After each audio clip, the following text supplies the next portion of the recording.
ജീവ സന്ദേശത്തിലേക്ക് എല്ലാ മാന്യ ശ്രോതാക്കൾക്കും ഒരിക്കൽ കൂടി ഹൃദയപൂർവ്വം സ്വാഗതം.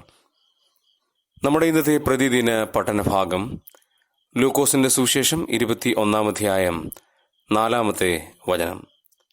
എല്ലാവരും തങ്ങളുടെ സമൃദ്ധിയിൽ നിന്നല്ലോ വഴിപാടിട്ടത്, ഇവളോ തൻ്റെ ഇല്ലായ്മയിൽ നിന്ന് തനിക്കുള്ള ഉപജീവനം ഒക്കെയും ഇട്ടിരിക്കുന്നു.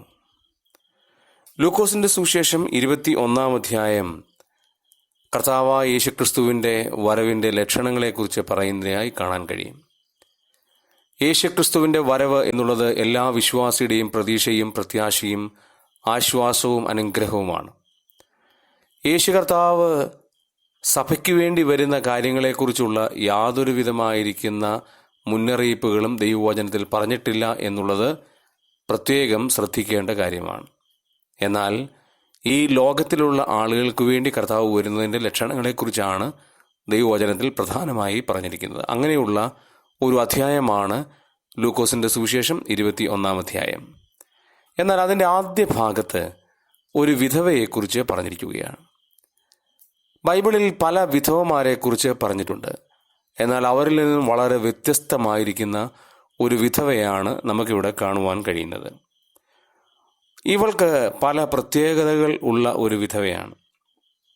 ഇതേ സെയിം സംഭവം മർക്കോസിന്റെ സുവിശേഷം 12 അധ്യായം 41 മുതൽ 44 വരെയുള്ള വചനങ്ങളിൽ കർത്താവ് പറഞ്ഞ കാര്യം മർക്കോസ് രേഖപ്പെടുത്തിയത് കാണാൻ കഴിയും.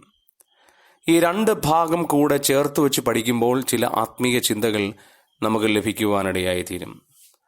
ഒന്നാമത്തെ കാര്യം, അവൾ പൈസയ്ക്ക് ശരിയായ കാശിട്ട ഒരു വിധവയായിരുന്നു എന്നുള്ളതാണ് നമുക്ക് പ്രധാനമായി മനസ്സിലാക്കുവാനായിട്ട് സാധിക്കുന്നത്. ഈ പൈസയ്ക്ക് ശരിയായ കാശിട്ടു എന്ന് പറയുമ്പോൾ അതിൻ്റെ അർത്ഥം എന്താണ്? കർത്താവ് പറഞ്ഞ കാര്യം മർക്കോസിന്റെ സുവിശേഷത്തിലേക്ക് വരുമ്പോൾ കാണാൻ കഴിയും.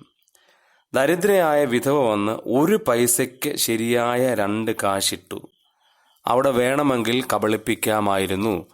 പക്ഷേ 1 പൈസയ്ക്ക് ശരിയായ 2 കാശിടുന്ന ഒരു വിധവ, ദൈവത്തിനു മുമ്പാകെ കള്ളത്തരം കാണിക്കാത്ത ഒരു സ്ത്രീ. പ്രിയമുള്ളവരെ, ഇവിടെ നാം പഠിക്കേണ്ട ഏറ്റവും വലിയ പാഠം, മനുഷ്യരെ നമുക്ക് ഒരു പക്ഷെങ്കിൽ കബളിപ്പിക്കാം, മനുഷ്യരെ നമുക്ക് മറയ്ക്കാം, മനുഷ്യരോട് നമ്മുടെ കള്ളത്തരങ്ങൾ ഒരുപക്ഷെ ചെയ്തില്ല എന്ന് പറയാം. പക്ഷേ ദൈവത്തിനു മുമ്പാകെ അങ്ങനെ പറയുവാൻ കഴിയില്ല. കർത്താവ് അവിടെ കണ്ടുകൊണ്ടിരിക്കുകയാണ് പൈസയ്ക്ക് ശരിയായ 2 കാശിടുന്ന വിധവ.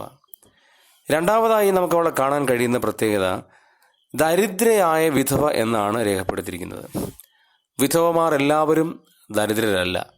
പക്ഷേ ഈ സഹോദരിയെക്കുറിച്ച് രേഖപ്പെടുത്തിയിരിക്കുന്നത് ദരിദ്രയായ ഒരു വിധവ. ദരിദ്രയായ ഒരു വിധവയുടെ അവസ്ഥ എത്ര പരിതാപകരമായിരിക്കാം. ഞാനും ഒരു വിധവയുടെ മകനാണ്. അതുകൊണ്ട് ആ വലിയ സംഭവം, ആ വലിയ ദുരിതം എന്താണ് എന്ന് എനിക്ക് ശരിക്കറിയാം. അങ്ങനെയാണെങ്കിൽ ദരിദ്രയായ ഒരു വിധവ, ആരും കരുതാനില്ലാത്ത, ആരും സഹായിക്കാനില്ലാത്ത ഒരു വിധവ, വിധവമാരെ തന്നെ ജനങ്ങൾ ഉപേക്ഷിക്കും. അങ്ങനെയാണെങ്കിൽ ദരിദ്രയായ വിധവയാണെങ്കിലോ അവർ ഏറ്റവും അധികം തള്ളിക്കളയും. കണ്ടിട്ടും കാണാതെ പോകും. ഉന്നതന്മാർ ചെവി കൊടുക്കാതെ പോകും. ഉന്നതന്മാർ മുഖത്തേക്ക് നോക്കാതെ പോകും. കാരണം എങ്ങനെയെങ്കിലും രക്ഷപ്പെട്ടു പോകണം എന്നുള്ള നിലയിൽ ഇവളും ദരിദ്രയായ ഒരു വിധവയായിരുന്നു. മൂന്നാമത് നാം വായിക്കുന്നത്, അവൾ ഇല്ലായ്മയിൽ നിന്നാണ് ഇട്ടിരിക്കുന്നത്. അവളൊരു വഴിപാട് കൊണ്ടുവന്നിരിക്കുന്നത്, ഇല്ലെങ്കിൽ അവൾ ആ കാശിടുന്നത് ഇല്ലായ്മയിൽ നിന്നാണ്. ഇല്ലായ്മയിൽ നിന്ന് കൊടുക്കുന്ന ആളുകൾ മാത്രമേ ഉള്ളപ്പോഴും കൊടുക്കുകയുള്ളൂ. ഇവൾ ഇല്ലായ്മയിൽ നിന്ന് ആ വഴിപാട് കൊണ്ടുവരികയാണ്. പ്രിയമുള്ളവരെ, നമ്മളുടെ ജീവിതത്തിൽ നമുക്ക് ഇല്ലാത്തപ്പോൾ കൊടുക്കാൻ വലിയ താല്പര്യമായിരുന്നു. എന്നാൽ ഉള്ള അവസ്ഥ വരുമ്പോൾ കൊടുക്കുവാൻ വലിയൊരു മടി, അതൊരു പക്ഷേ നമുക്കും ഉണ്ടാകാൻ ഉള്ള സാധ്യത വളരെയാണ്. എന്നാൽ ഇവളെ സംബന്ധിച്ചിടത്തോളം അവൾ ഇല്ലായ്മയിൽ നിന്ന് ഇട്ടവളായിരുന്നു. നാലാമത്തെ പ്രത്യേകത, ഈ 2 ഭാഗവും പഠിക്കുമ്പോൾ നമുക്ക് മനസ്സിലാക്കാൻ കഴിയുന്നത്, തനിക്കുള്ളത് ഇട്ടു.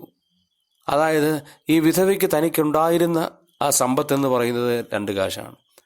അവൾക്ക് ആകപ്പാടെ ദരിദ്ര വിധവയാണ്. അവൾക്ക് ആ ഉണ്ട് എന്ന് രേഖപ്പെടുത്തിയിരിക്കുന്നത് അത് മാത്രമാണ്. അവൾ തനിക്കുള്ളത് ഇടുന്ന ഒരു അനുഗ്രഹീതയായ വിധവ. കടം മേടിച്ചല്ലിട്ടത്, മറ്റുള്ളവരിൽ നിന്നും കടം പിടിച്ചു വാങ്ങിയാലിട്ടത് തനിക്കുണ്ടായിരുന്നതാണ്. തനിക്കുണ്ടായിരുന്നത് കൊടുക്കുവാൻ മനസ്സുള്ള ഒരു നല്ല വിധവയെ കാണാൻ കഴിയും. 5, അവളുടെ ഉപജീവനം മുഴുവൻ ഇട്ടു എന്നാണ് വായിക്കുന്നത്. അവൾ ഭക്ഷണം കഴിക്കേണ്ടത്, അവളുടെ ഉപജീവനത്തിൻ്റെ മാർഗത്തിനു വേണ്ടിയുള്ളത് മുഴുവനും ഭണ്ഡാരത്തിൽ വഴിപാടായി ഇടുന്നത് കർത്താവ് കാണുകയാണ്. തനിക്ക് ഉണ്ടായിരുന്നത് മുഴുവനും, ഉപജീവനം മുഴുവനും അവൾ സമൃദ്ധിയിൽ കർത്താവിന് വേണ്ടി കൊടുക്കുകയാണ്. കർത്താവ് അവളുടെ ജീവിതത്തിൽ സമൃദ്ധിയായി അനുഗ്രഹിക്കാനായിട്ട് പോവുകയാണ്. കാരണം ദൈവത്തിൻ്റെ വേലയ്ക്ക് വേണ്ടി നാം ചെയ്യുന്ന ഓരോ പണവും, ഓരോ കാശും അത് കർത്താവിൻ്റെ സന്നിധിയിൽ കണക്കുള്ളതാണ് എന്നുള്ളത് എത്ര സത്യമായ കാര്യമാണ്. നാം നിസ്സാരമായിട്ടായിരിക്കാം അതിനെ കണക്ക് കൂട്ടുന്നത്. പക്ഷേ അതിൻ്റെ എല്ലാം പ്രതിഫലങ്ങൾ തരുവാൻ കഴിവുള്ള ഒരു മഹോന്നതനായ ദൈവമാണ് നമ്മുടെ ദൈവം. ആ ദൈവത്തെ പോലെ അദൃശ്യനായ, ആ ദൈവത്തെ പോലെ സമ്പന്നനായിരിക്കുന്ന വേറൊരു ദൈവമില്ല.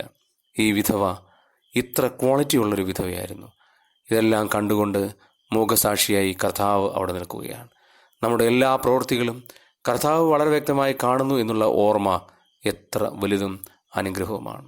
പ്രിയമുള്ളവരെ, കർത്താവിന് വേണ്ടി ജീവിക്കുവാൻ, കർത്താവിന് വേണ്ടി കൊടുക്കുവാൻ ഈ ചെറിയ ചിന്തകൾ ദൈവത്തിൻ്റെ പരിശുദ്ധാത്മാവ് നമ്മെ ഉദ്ദീപിപ്പിക്കട്ടെ, സഹായിക്കുമാറാകട്ടെ. ദൈവനാമം വാഴ്ത്തപ്പെടുമാറാകട്ടെ. പിതാവേ, ഞങ്ങൾ നന്ദിയോടെ അങ്ങേ സ്തുതിക്കുന്നു.